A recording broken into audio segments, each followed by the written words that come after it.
விஷயம் என்னன்னா, அவர் வந்து வைசாக் போயிருக்கும் பொழுது கொஞ்சம் அஜீரண கோளாறு இருந்திருக்கு, வயிறு கொஞ்சம் வலி வந்திருக்கு, அடிவயிறு வலி வந்திருக்கு.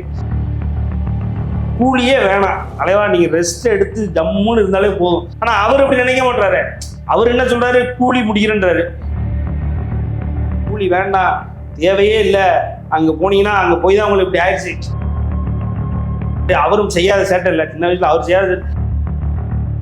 அவரு இந்த நிமிஷம் வரைக்கும் இப்பவுமே அவர் நினைச்சிட்டு இருக்கிறது வேட்டையன் தான்.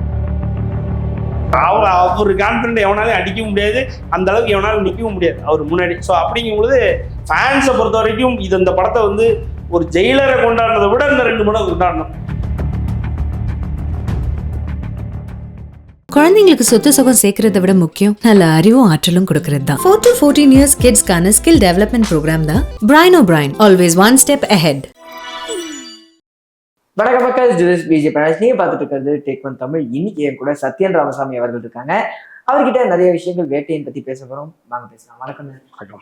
ரஜினிகாந்த் அவர்களுடைய ஹெல்த் பத்தி இப்போ ஒரு 2-3 நாள் முன்னாடி ஒரு நியூஸ் வந்தது. அது கேட்க ரொம்பவே கஷ்டமா இருந்தது. இந்த மாதிரி அவர் ஸ்டட் வச்சிருக்காங்க அப்படிங்கிறதான். ஸோ ரஜினி சார் ஃபேனா உங்களுக்கு எப்படி? இல்லை, அவர் ஸ்டென்ட் வச்சிருக்காங்க. அது அவர் இப்போ இடையில வைரமுத்து சார் கூட ஒரு ட்வீட் பண்ணியிருந்தாரு, அதுதான் உண்மை.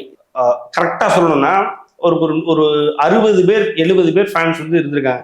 காலையில் 500 பேர் 600 பேர், முதல் நாள் 1500 பேர் 2000 பேர் வரைக்கும் கூட கிரீம் ஷோல இருந்தாங்க.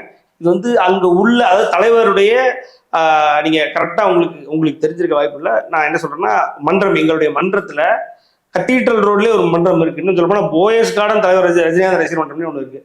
ரொம்ப நெருங்கின சின்ன சின்ன பசங்க தான் எல்லாருமே, அஸ் இன் 30s, ஏர்லி 30s, அப்படி இல்லைன்னா வந்து லேட் 20s இருக்கிறவங்க.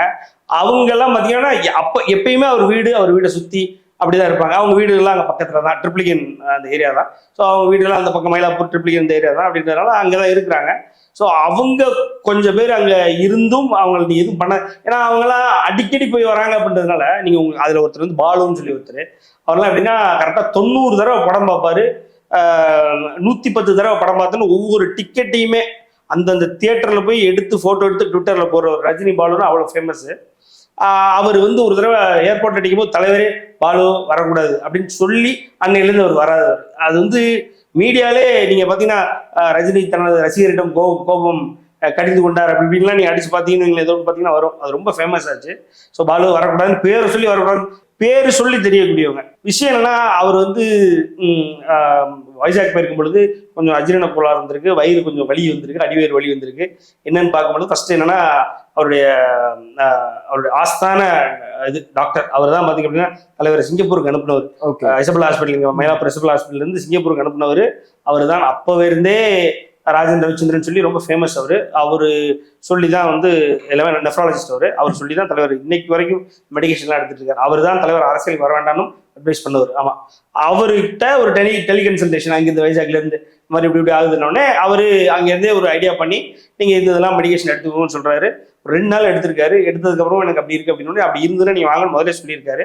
2 நாள் இருந்தோடனே கரெக்டாக ஷூட் வந்து ஸ்கெடியூல் 2 முடியுது தலைவருக்கு. முடிஞ்சதுக்கப்புறம் ஆட்டோமேட்டிக்காக அங்கேருந்து கிளம்பி வந்து இங்கே டயக்னோஸ் பண்ணி ஒரு சின்ன லேப் ப்ரொசீஜர் தான், 40 மினிட்ஸ் தான் நடந்திருக்கு. அது வந்து ரொம்ப சூப்பராக ரொம்ப கிளியராக முடிஞ்சிச்சுன்னு சொல்லி சாய் சதீஷ்ன்னு சொல்லி கார்டியாலஜிஸ்ட், அவரும் ஒரு சீரியர் கார்டியாலஜிஸ்ட், அவரும் கன்ஃபார்ம் பண்ணி தான் இது ஒன்றுமே இல்லைன்னு ஆயிடுச்சு.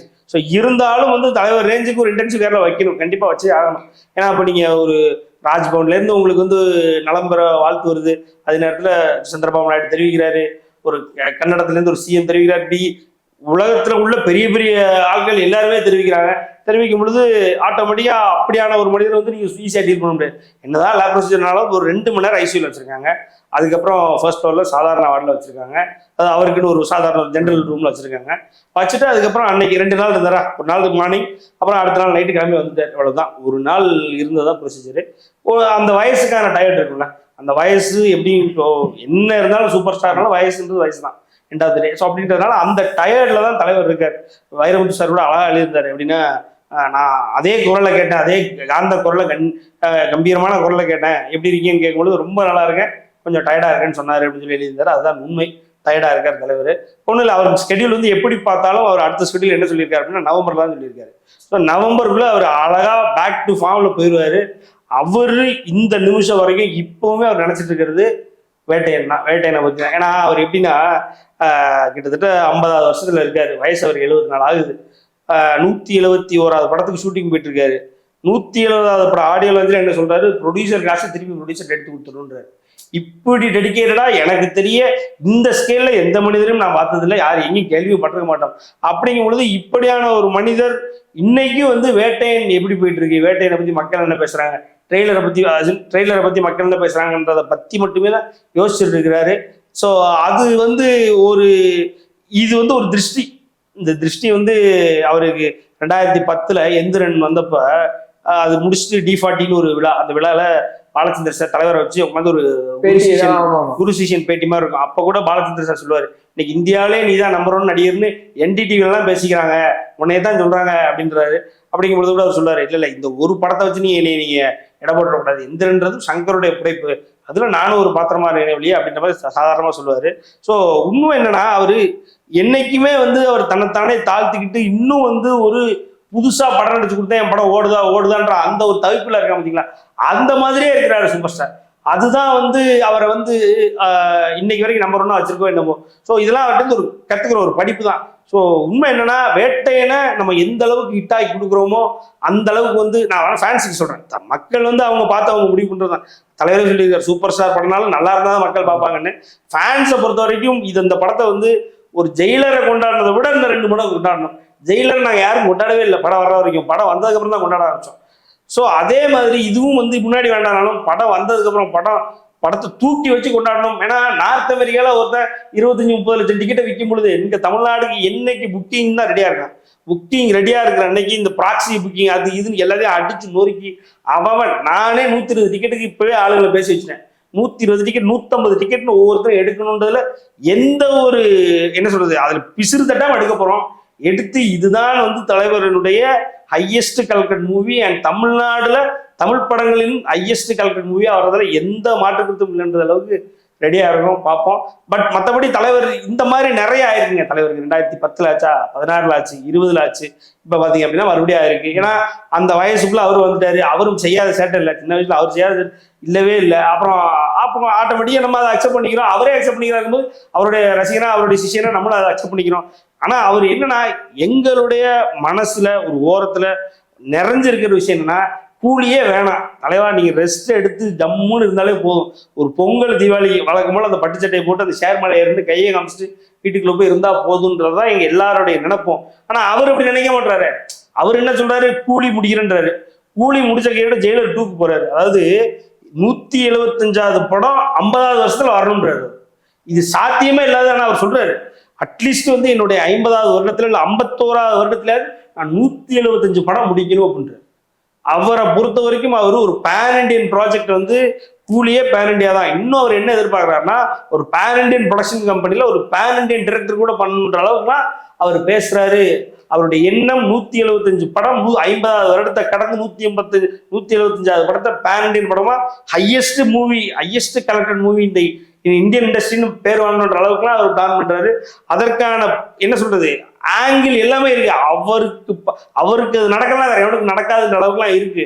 பட் ஆனா என்ன சொல்றது, அவர் ஏன் இவ்வளவு இன்னும் மெனக்கெட்டு எங்களை சந்தோஷப்படுத்திட்டார், திகட்ட சந்தோஷப்படுத்திட்டார்.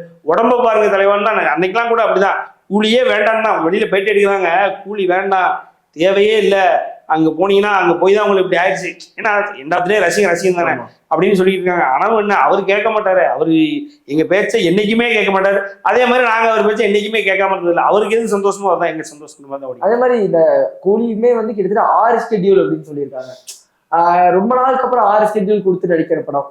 2 ஸ்கெட்யூல் முடிஞ்சிருக்கு, இன்னும் 4 ஸ்கெட்யூல் பெண்டிங் இருக்கு. அதான் எந்திரனுக்கு அடுத்தது 2010 எந்திரனுக்கு வந்து 7 ஸ்கெட்யூல் கொடுத்தாரு. அதுதான் வந்து ஹையஸ்ட் டேட்ஸ் கொடுத்து ரொம்ப வருஷம் கழிச்சு. ரொம்ப வருஷம் கழிச்சு இல்லை, அவனுக்கு என்ன சொன்னாங்கன்னா, அதுதான் ஒரு படத்துக்கு அதிக டேஸ் கொடுத்து ஸ்கெட்யூல் கொடுத்த படம் அப்படின்னு சொல்லி சொன்னாங்க. ஏன்னா அதுக்கு முன்னாடி உள்ள படங்கள், அவர் டைம்ல வந்த படங்கள்லாம் 60 நாள் ஷூட்டிங்கே இருக்கும். அப்ப அதுல அவருக்கு ஒரு 40 நாள் 30 நாள் தான் இருக்குமே. அப்புறம் அடுத்த படம் ஒரு வருஷத்துக்கு 20 படம் நடிக்கிறவங்களுக்கு எல்லாம் எப்படி இருக்கும் நீங்க? ஸோ அப்படின்ற நேரத்துல அந்த படம் தான் அதிக. அப்போ அதுக்கப்புறம் இன்னும் சொல்ல போனா அதை நெருக்கி மறுபடியும் எந்திரனுக்கு அடுத்து அதிக டேஸ் கொடுத்துருக்கிறது கூலிக்கு தான் சொல்றாங்க. 7 ஸ்கெட்யூல் கொடுத்துருக்காரு அப்படின்னு சொல்றாங்க. இதுல 2 தான் முடிஞ்சிருக்கு. ஆனா நவம்பர்ல அவர் போயிடுவாருங்க. அவர் இல்லைன்னா அந்த மாதிரிலாம், அதாவது தன்னை அறியாம அவர் கமிட்மெண்ட்டே கொடுக்க மாட்டார். கமிட் பண்ணாலுமே வந்து அது சரியா போகலைன்னா அதை என்னன்னு செஞ்சு மறுபடியும் வந்து பண்ணி கொடுத்துருவாரு. ஒரு எடுத்துக்காட்டு சொன்னா 2011 அவருக்கு உடம்பு சரியில்லாம போனது கரெக்டா ராணாவினுடைய ஷூட்டிங்ல. ராணான்னு கேஎஸ் ரவிக்குமார் சார் கூட ஒரு படம் கமிட் பண்ணிட்டாரு. அதுக்கு ஜம்முன்னு போட்டு ட்ரெஸ் எல்லாம் போட்டு போய் நிப்பாப்புல அன்னைக்கே வந்து வாமிட் பண்ணி அங்கேருந்து மயிலாப்பூர் சிவலால கொண்டு வந்து சேர்த்தாங்க. இதுதான் உண்மை. அந்த படம் போகல அப்படின்னா கோச்சரான வேற மாதிரி பண்ணி அதுலயும் கேஎஸ் ரவிக்குமார் கோஆர்டினேட்டரா மாத்தி பண்ணி கொடுத்துட்டாரு. கேஎஸ் ரவிக்குமாருக்கு அவர் ராணால என்ன சம்பளம் பேசினாலும் அதான் கொடுத்தாரு. அதுதான் தலைவர். அதனால வந்து இவர் கமிட் பண்ணி ஏதோ முன்ன ஆணிச்சுனாலும் பண்ணி கொடுத்துருவாரு. கூலியை அவர் விடவே மாட்டார். கூலி அது அவர் என்ன சொல்லியிருக்காருன்னா, இது வந்து செண்பகமூர்த்தி வழியா, அதாவது அந்த படத்தையும் இந்த படம் வேட்டையனை வந்து இவங்க தான் வாங்கியிருக்காங்க. வேட்டையனுக்கு 105 கோடி தியேட்டரிக்கல் ரைட்ஸ் கொடுத்து வாங்கியிருக்கிறாங்க. பணம் கொடுத்து வாங்கியிருக்கிறாங்க ரெட் ஜெயண்ட். இது ரொம்ப அரிதிலும் அரிதான விஷயமா. 105 கோடி கிட்டத்தட்ட அவங்கள என்ன சொல்லியிருக்காங்க அப்படின்னா, இதுக்கு முந்தைய ஹையஸ்ட் 90, 92 இப்படிதான் வந்திருக்கு. தியேட்டரிக்கல் ரைட்ஸே 105 கோடி கொடுத்து வாங்கியிருக்கிறாங்க. ஸோ அப்படின்னு சொல்லியிருக்கிறாங்க. அந்த செண்பகமூர்த்தி அவர்கிட்ட தலைவர் சொல்லியிருக்கிறாரு, கூலியை நீங்க தான் வாங்குறீங்க, கூலியை நீங்க தான் வாங்கி கண்டிப்பா பண்ணி கொடுத்துடணும் அப்படின்னு சொல்லி. இது எப்போ சொல்லியிருக்கிறாரு அப்படின்னா, போன்ல முந்தானத்து உடம்பு இல்லாம இருக்கும் பொழுது நிறைய பேர் போன்ல கேட்பாங்க இல்லையா, போன்ல விசாரிப்பாங்க, போன்ல பேசியிருக்கும் போது சொல்றாரு. ஸோ கூலி மேல, அதாவது நான் சொல்றது உடம்பு சரியில்லாம அவருக்கு இந்த ப்ரொசீஜர் முடிஞ்சதுக்கு அப்புறம் அவர் பேசியிருக்காரு. அப்ப அவர் எவ்வளவு ரெடியா இருக்காரு பாருங்க. கூலி மேல எவ்வளவு நம்பிக்கையோட கான்ஃபிடென்ட்டா இருக்காரு. அவர் கான்ஃபிடென்ட் எவனாலும் அடிக்கவும் முடியாது, அந்த அளவுக்கு எவனாலும் நிற்கவும் முடியாது அவர் முன்னாடி. ஸோ அப்படிங்கும் பொழுது வந்துருவார். வந்து நவம்பர்ல பண்ணி கொடுத்துருவாரு. அடுத்தது அப்படியே போனீங்கன்னா ஜனவரியில 2 ஷெட்யூல் சேர்த்தாப்புல பண்றாரு.